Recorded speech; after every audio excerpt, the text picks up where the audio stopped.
Hi, I'm Dr. Silara Chapman, and you are watching the Be Healthy Show live on Bold Brave TV network. So, today I'm going to talk to you about gut health and the importance of gut health. A lot of you are hearing more and more about the importance of keeping a healthy gut, and there are some doctors that are on the internet talking about gut health, but I think I'd like to really spend some time explaining why maintaining your gut health is so important, and really what the gut does, what it does that makes it so very important to being healthy. So let's start first with talking about just a little bit of biology, a little bit of anatomy, and to explain that your gastrointestinal system starts with your mouth and ends with your rectum. It includes of course, your mouth, your saliva, your stomach, your small intestine, your large intestine as well. And so there are other organs involved, like your liver and your gallbladder. They're all part of your gastrointestinal system. But when we talk about gut health, we're mainly talking about the intestines. And you have about 30 feet of intestine all squished up and wrapped up inside your body. 30 feet. Can you imagine if you stretch that out and measured out 30 feet? That's a lot. That's all inside of you. And every inch, every half inch, every millimeter is super important because there are areas that absorb certain vitamins and minerals. Certain areas in your intestines are responsible for the absorption of certain vitamins. And so it's so important to keep your intestinal tract healthy. But in addition to that, let's talk about your microbiome, your flora, your good versus bad bacteria. I think we've all heard about that. And if nothing else, you've heard about the importance of probiotics, right? And so we're going to talk about why probiotics are so important, because it's the bacterial composition in your gut that actually determines how healthy your body can be. Do you know we call the gut the second brain? Yes, we refer to your gut as your second brain. And when I had the opportunity to sit down and chat with and talk with Dr. Oz, we talked about gut health. We talked about the importance of gut health. And that was one of the first things he said to me was, Dr. Chapman, your gut is considered your second brain. And I did know that, but it was, but of course, it's always nice hearing it from someone who's also an expert in that area. So your gut is your second brain. Why? Because it controls so much that's going on with your body. Even your thoughts, even your mental status is controlled by your gut. And the other thing that's so very important is during the development of an embryo, when we're carrying our children, the first organ system that develops is the gastrointestinal tract. It literally develops 1 week before the central nervous system, which is the brain and the spinal cord. So your gastrointestinal system develops first, a week before the brain. And when someone passes, the electrical activity in the brain ceases. However, the electrical activity in your gut continues for a little bit longer. So it's so important to understand that for some reason, our gut is so important, and we don't know all the reasons why, but we know quite a bit more, far more than when I was in medical school, when they taught us about gastrointestinal health and our GI tract and the system. We didn't have all this information. The research wasn't there. So now we know how important it is to maintain your gut health. Okay. So it's the first to come, the last to leave. It's considered your first brain. I mean, your second brain. Super important. But the most important part of our gastrointestinal tract is are the intestines, and the most important part of the intestines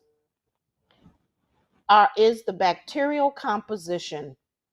Do you know that the average person has over 200 different species of bacteria, viruses, fungi even? Over 200 different species of all of those things. And the more diverse the bacterial composition is in your gut, the more diverse, the healthier you are. There are tribes in South America and some in Indonesia and different places in the world that actually have allowed scientists to study the bacteria in their poop. Yes, that's how we know what's in your gut. It ends up, most of that bacteria, or some of it, ends up in your poop. And they allowed us to study that. And they found that it was such an incredibly diverse colony or different types of bacteria and viruses in their stool, and that it was much more healthy. These people almost never got sick. They never even got a cold. And we actually have used healthy stool. Can you believe that? There's such thing as healthy stool, meaning it has a very, very healthy, diverse colony or colonies of different types of bacteria and viruses, fungi too, very healthy. And we've actually infused it, so to speak, with an enema in someone's rectum. Why?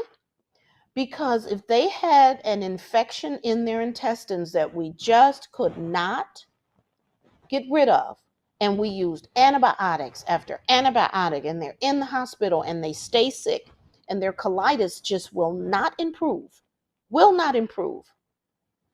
there is something called a stool transfer.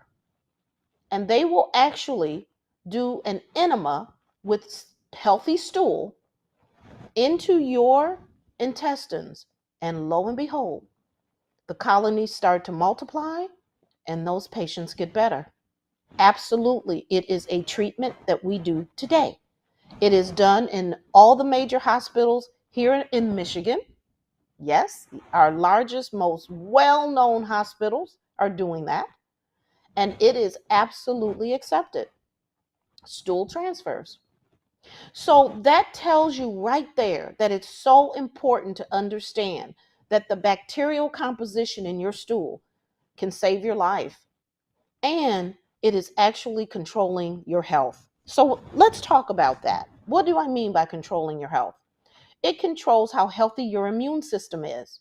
In fact, the DNA of some of the bacteria literally communicates with the DNA of the bacteria.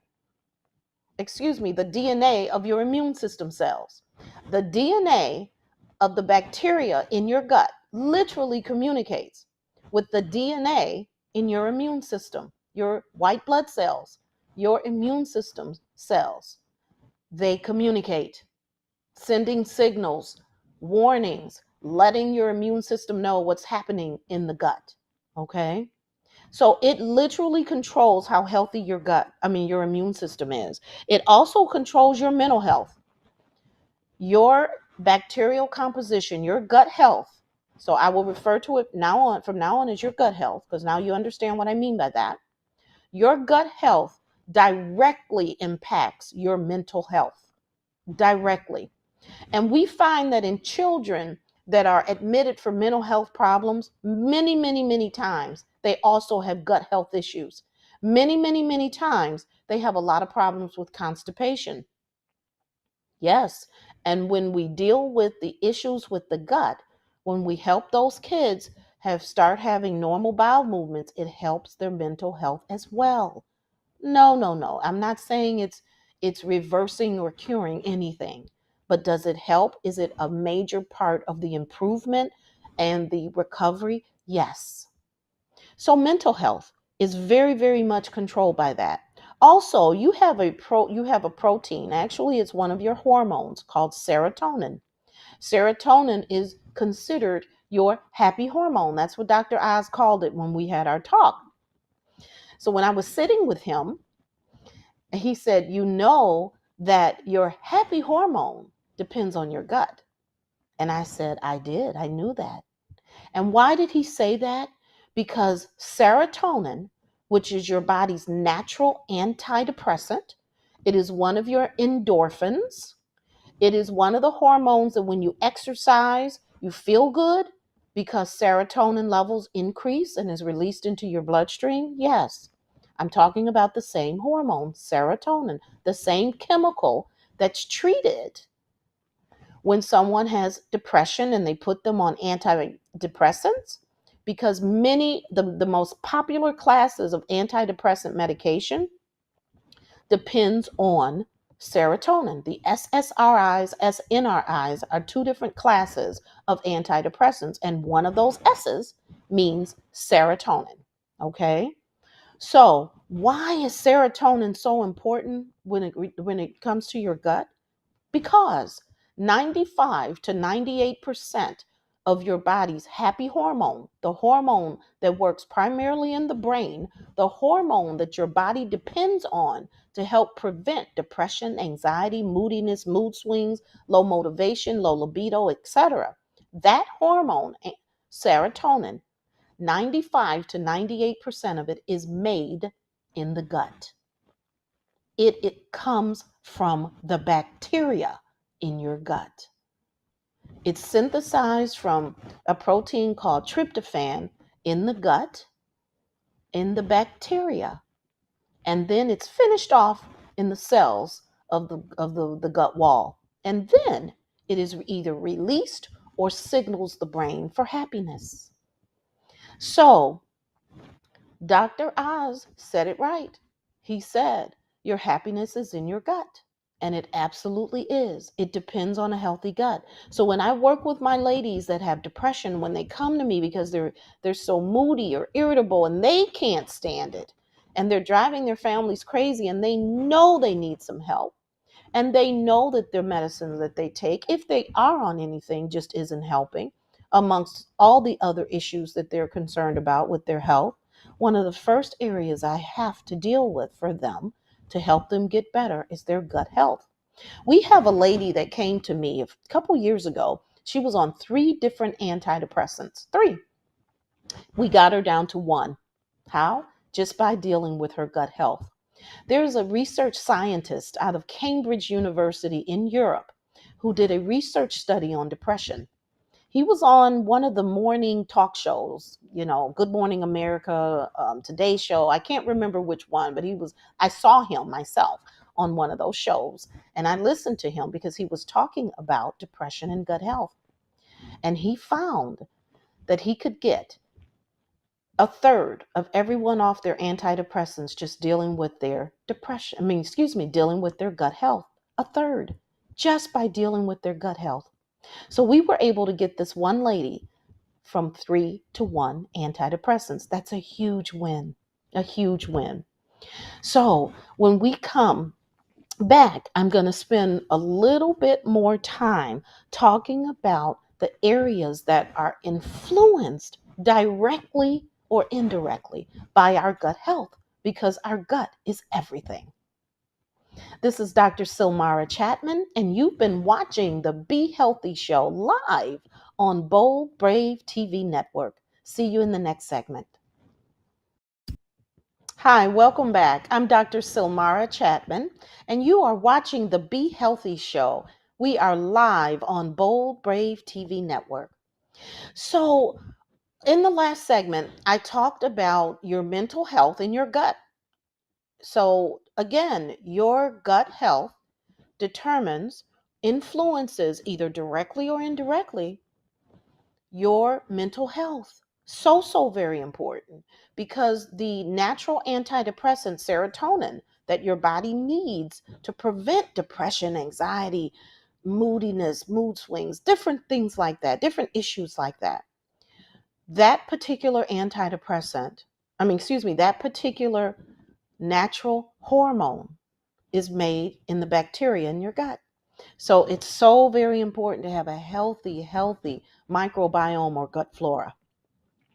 The next thing that I really need to bring up, because I see so much of this, is our autoimmune diseases. Yes, autoimmune diseases, we now know through the research, are probably on some level either caused by or directly influenced by your gut health. And how in the world does that happen, right? And what do I mean by autoimmune diseases?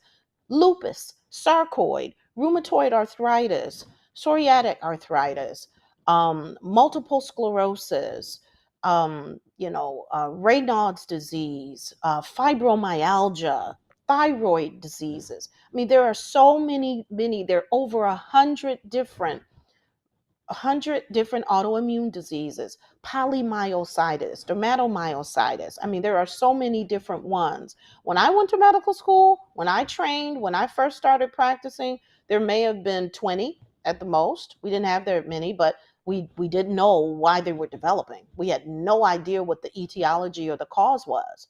And now we still aren't sure, but we're getting a little closer. We know that the gut plays a major part in autoimmune disease development, or the persistence, the development of more, because you can have one autoimmune disease and get two, three, four, five. You don't have to just get one and be done with it. It's not one and done. You could progress to more. So now we know that there is something going on with the gut and autoimmune conditions. So how does that happen? When your body develops leaky gut syndrome, and we'll talk about that probably in one of the upcoming segments, but leaky gut syndrome is a result of inflammation in the gut wall, and that inflammation is a result of stressors, multiple types of stressors. Emotional stress is one of them that affects our bodies and invariably causes inflammation in our gut wall as well. Well, as a result of that, you get leaky gut syndrome, and then your immune system is turned on. It is stimulated and in an attack mode. And that's what it's doing. It's attacking. And because certain things have leaked through the bowel wall directly into your bloodstream, leaky gut syndrome, it's leaking directly into your bloodstream. And now your immune system is called on to destroy everything in there that's a foreign body, and it's working hard. And because of that, it's really revved up in an attack mode, forms these little complexes called immune complexes, which are now activated and circulating all over your body, your brain to your toes, everywhere, your heart, your lungs, your kidneys. Okay, every organ in your body is affected by these immune system cells circulating because they're in your bloodstream. And wherever they land, they cause inflammation. Yes, inflammation. Inflammation is the first start of kidney disease. Inflammation is the first start of clogging of the arteries. Inflammation is the enemy to fibromyalgia and people with people with any sort of arthritic condition because their joints flare up. But inflammation is at the root cause of so many different things. And because of that, and because it was things triggered the immune system from the gut, we now know that autoimmune conditions, autoimmune diseases come from our bodies automatically triggering the immune system to go into attack mode. And why does one person get lupus, another get sarcoidosis, another get fibromyalgia or different things like that, different other kinds of conditions? That's probably where your lifestyle and your genetics come into play. Okay. But the trigger seems to be very, very much related to your gut. That is what the new research is showing us. So, your gut health, yes. Yes. If you have fibromyalgia, it's 100% tied to the pain that you have. We have people that we work with that their fibromyalgia pain almost goes away when we deal with their gut health. Yes, and they're on video testimonial on my website, drchapman.com. Take a look. So, autoimmune conditions, endocrine diseases like diabetes. Yes. Heart disease, gastrointestinal problems. These are some of the things that show up when your gut health is not good. When your gut health is not good. And so, as a result of that, you can have any one of these conditions: bloating, gas, indigestion, heartburn, diarrhea, constipation, the need for um, proton pump inhibitors or medicines to take, prescription medicine for your stomach because you're overproducing acid. All of those, all of those things are related to the fact that you don't have a healthy gut, and that your gut health is in trouble. It's in danger. And medical conditions start many times, start with an unhealthy gut, and then eventually lead to chronic illness, disease, death, cancer. All sorts of symptoms or problems or conditions or diagnoses will develop as a result of that. So it's so important to understand that your healthy gut is involved in keeping the rest of your body healthy for so many reasons. And so this is a short list. There's so many other things. Even your weight is determined by your gut. So what does it look like when your gut is not healthy? Let's talk about that a little bit more.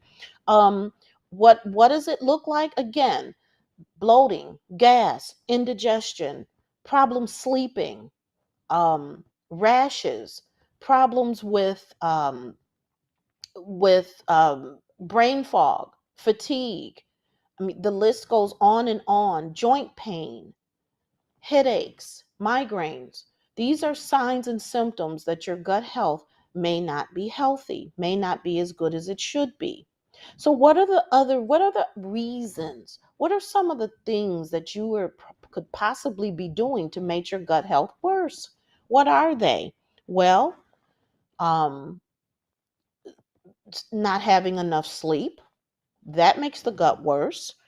Taking antibiotics, that affects the microbiome or the flora, the gut flora, the balance of the good versus bad bacteria in your gut.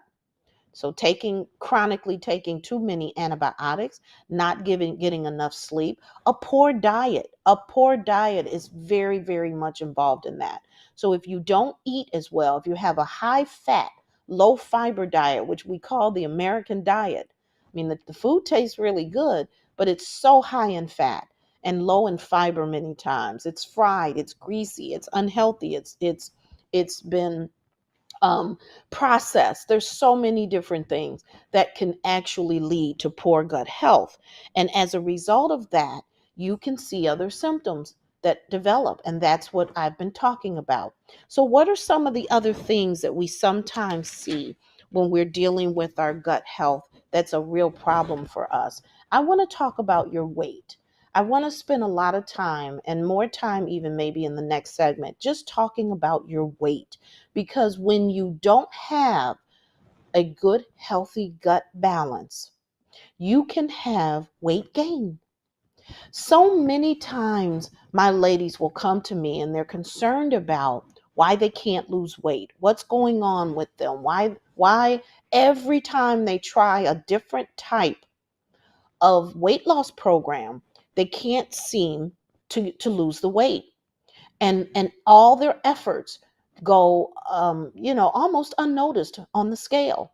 I have people that say they even gain weight sometimes when they're doing those weight loss programs, and usually that's because they're not eating enough. Okay.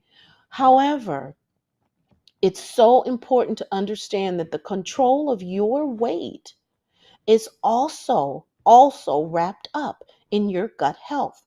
And the issue with your weight many times has to do with other imbalances in your body. So when you don't have a healthy balance of other hormones, and I don't mean the sex hormones, a healthy balance of other issues in your body, a healthy balance of your thyroid hormone, your cortisol hormone, your adrenal hormones, the hormones that are also involved in some of the adrenal gland that has to do with sex hormones, and the adrenal glands make 500 to 600 other hormones. So when that gland is not healthy and not working as well, also insulin is a hormone. And so when you have imbalances in those areas, you can have weight gain. And this has nothing to do, I never once really mentioned counting carbs and calories and eating too much sugar and sweets. Well, of course, if you have too many cakes and cookies, that's going to be a problem. But for the most part, your inability to lose weight is a symptom of other imbalances in your body. And as we deal with those imbalances, including your gut health, the weight starts to just come off. Okay. And that's how I'm able to successfully see weight loss in everyone that comes to me that I work with. And it may be anywhere from 5 to 10 pounds in the first month, all the way up to 20, 30, even 35 to 40 pounds within the first 3 to 4 months. It's not unusual. We have young people or people that don't need to lose weight, and they may only lose 3 or 4 pounds because they don't need to lose anything. And because we're not working with them as a weight loss diet program, we're working to balance your system, to help to restore some homeostasis and balance. And as a result of that, the other issues get better. And if you need to lose weight, the weight comes off. If you don't need to lose weight, you don't lose very much. You always lose a little bit, but not much. So it's very, very, very individualized. And it's a wonderful way to address issues with weight loss. So those ladies that are listening to me right now, and I know I've kind of gone off a little bit off subject, but those ladies that are listening to me right now, if you're having a tremendous time with weight loss, if you've got 60, 70, 80, 100 pounds to lose, you don't want to do gastric bypass. You'd like to figure out the best way to eat for yourself and lose the weight. I suggest you contact me, drchapman.com. That's drchatman.com. Go to my website, register for one of my free webinars, or book one of the appointments for me right off of my website. Either way, you'll get a lot of amazing information and we can help you with your weight loss issues. But guess what? It is directly related to your gut health. 100% related to your gut health. So, as I work with you, we'll be addressing those issues as well. Okay. So, let's talk about some more of the signs and symptoms that a person may have if they don't have good gut health, if they're having issues with their gut and they don't know quite what to do. Let's talk about that because some people have have conditions of inflammatory bowel diseases, um, irritable bowel disease. They may have Crohn's colitis or uh, ulcerative colitis. There are names for that. They may have gastritis, which is inflammation in the stomach wall. You may have ileitis. You may have different conditions that are basically just founded in inflammation in the gut wall. Those are a problem. You may just have diarrhea or constipation or both. Those are also a symptom of your gut health not being well. You may have issues digesting foods. So you have issues with with bloating, gas, um, constipation, like I said, diarrhea, burping, belching, foul smelling stools. All of those things are sometimes a symptom. And you can have some of them, one of them, or all. So, in the next segment, we're going to talk further about your gut health. And you are watching Dr. Silara Chapman on the Be Healthy Show live on Bold Brave TV network. See you in the next segment. Hi, I'm Dr. Silara Chapman, and you are watching the Be Healthy Show live on Bold Brave TV network. So, in the last segment, I started talking a little bit more about your weight as it relates to your gut health because it's so important to talk about that. So very important to talk about that. And it's really an area that we don't focus on like we should. If you don't have a healthy gut, you probably are going to have trouble losing weight. Some people have unintended weight gain and weight loss, and they haven't changed their diet. They haven't done anything else differently. And the reason for that is their gut health. Many times it can be their gut health. Now, as a physician, I also understand that unintended weight loss can also be a sign and a symptom of other, even more critical conditions that have to be ruled out. But once you see your doctor and you've been checked out, and we know that, there's no other um, medical disease or medical concern that we think exist, and that things have been shown to basically be within normal limits in terms of your test work and testing done. However, if after all of that is done and you still are having issues with unexplained weight gain and sometimes unexplained weight loss even, it can absolutely be a sign that you are having gut health issues. So I talked about bloating, gas, indigestion. Let's talk about something as it relates to the need for prescription medicine because you're taking so many, or you're taking medication because you're having so much extra acid produced in your stomach. Well, that extra acid production many times is a sign that your body, your gut, your intestines are not digesting your foods thoroughly. See, when your food leaves your mouth and goes to your stomach, and then from your stomach it goes to your small bowel, the digestive process continues in the intestines. The bacteria in your intestines help to finish digesting your food, along with your gallbladder enzymes, the bile acids, and digestive enzymes from the pancreas. Yes, the pancreas doesn't just produce um, insulin, it also produces digestive enzymes. So when you are digesting and breaking your foods up, it should be done in a timely manner based on what your body says it needs to be digested in a timely amount of time, usually within 90 minutes of you eating it. And if that's not happening, your stomach knows. Because why? Because your gastrointestinal system that starts with your mouth and ends all the way in the colon, the rectum, is all connected. It's communicating. Every area communicates with the other area. And either knowing what's going on or not knowing what's going on, it'll know that something's not right.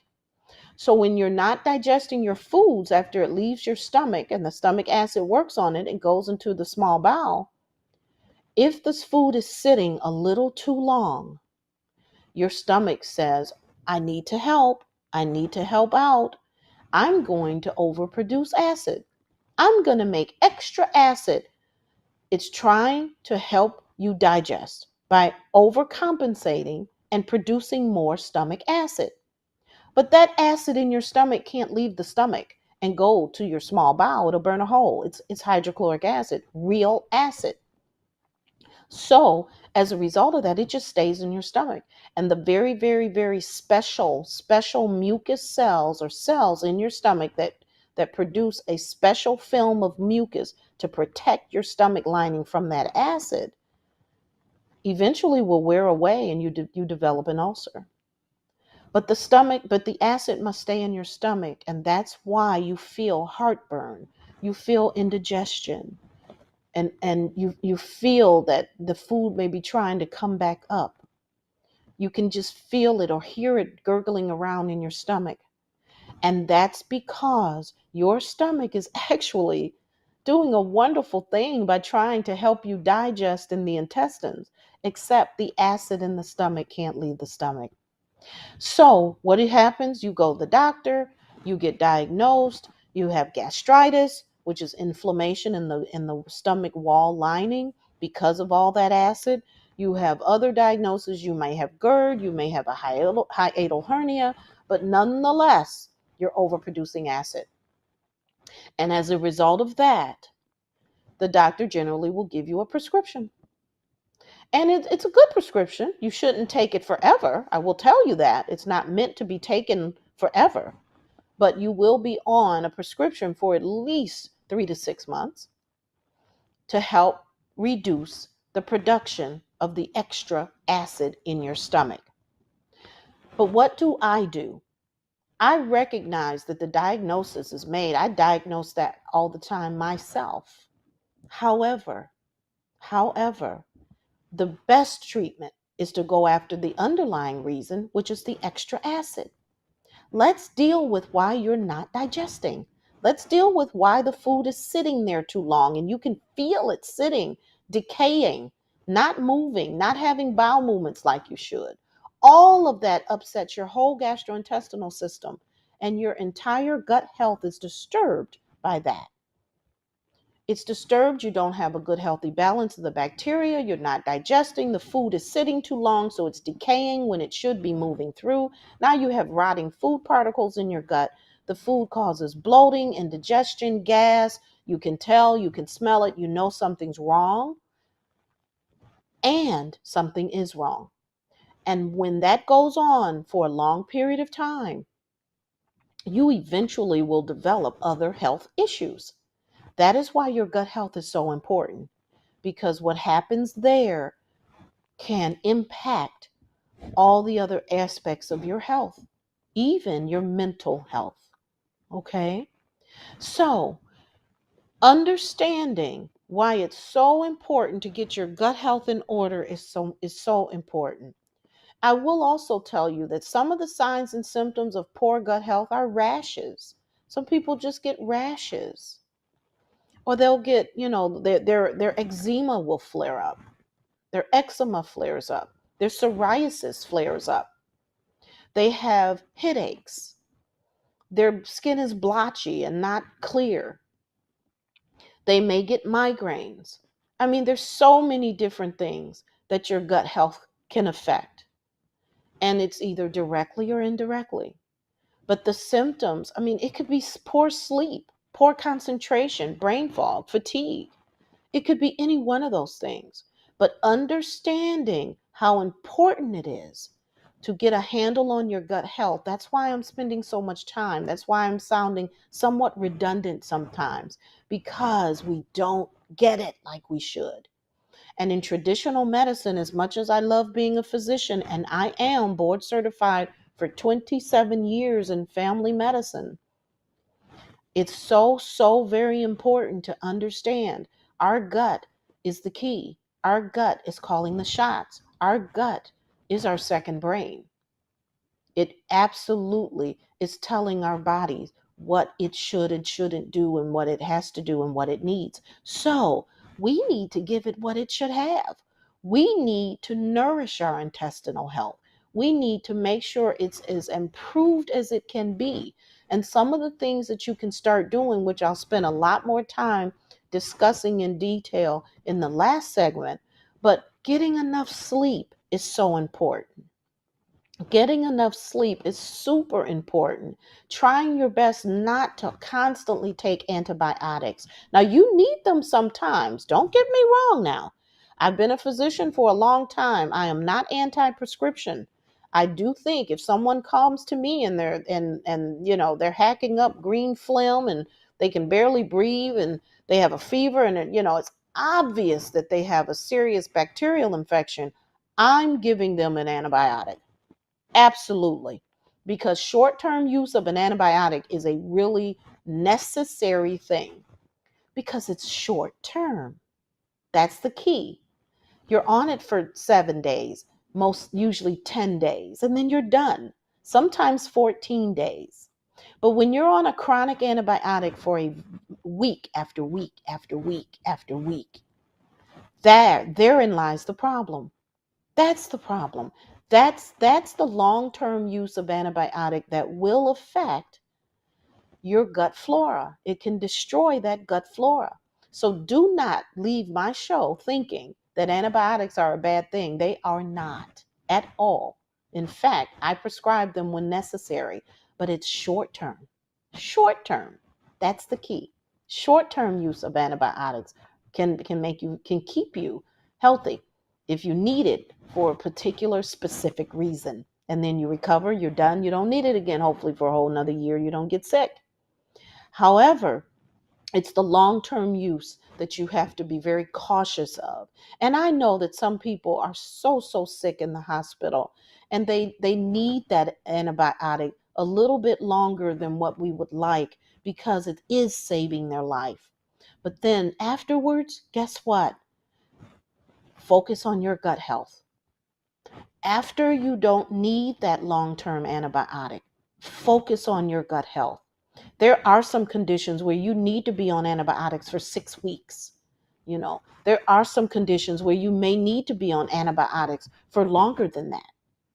There are some conditions where I've had people on long-term antibiotics for a medical condition that otherwise, if they didn't have it, they'd die. But again, when that's all done and completed, focus on your gut health. That's the key. Focus on your gut health. What else could you do to keep your gut healthy? How about a nice healthy diet? Okay. I talked about how the American diet, which is high fat, low fiber, is really damaging to your gut health. The bacterial composition, the good versus bad bacteria, really damaging, really damaging. And it can be. And if you don't try your best to have a healthy diet, and guess what? Now I'm going to complicate things a little bit, because healthy for you is not always healthy for the next person. What do I mean by that?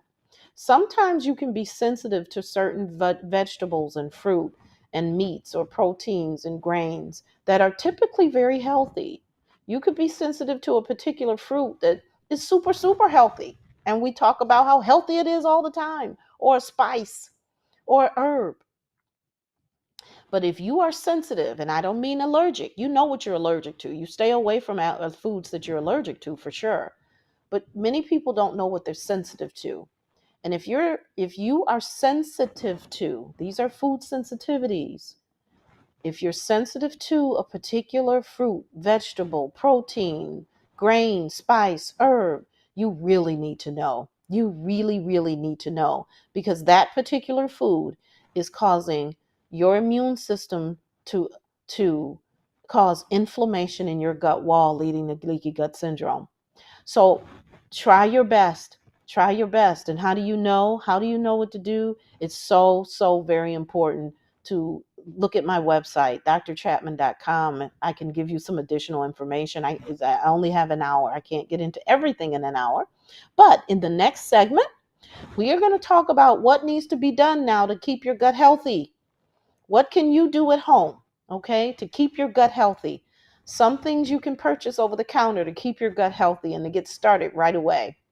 This is Dr. Silara Chapman. You're watching the Be Healthy Show live on Bold Brave TV Network. See you in the next segment. Hi, I'm Dr. Silara Chapman. Welcome back. You are watching the Be Healthy Show, and we are live on Bold Brave TV Network. So this is the last segment, and I wanted to share information about what you can do right now to get your gut healthier. What can you grab possibly in your spice cabinet to start making your gut a little bit healthier? Because after hearing my show today, I hope you understand how important gut health is, and that it is directly related to so many medical diseases and conditions. And sometimes you can just not feel well. All your medical tests turn out normal, all of them. Everything's good. You went to the doctor, your physical was good, and you keep telling them, but I don't feel good. Something's wrong. I just don't feel healthy. I hear that almost every day. I talk to my patients almost every day. And it's so important to understand that when you feel that way, you're probably right. It's not in your head. And it is most likely your gut health or related to your gut health. So please listen to your body. Don't be blown off. Don't let the health professional just kind of say, well, your tests are normal. It's probably menopause. How many times have you heard that, ladies? It's probably menopause. I'm here to tell you, most of the time it is not. I don't even care if you're menopausal or in the menopausal age.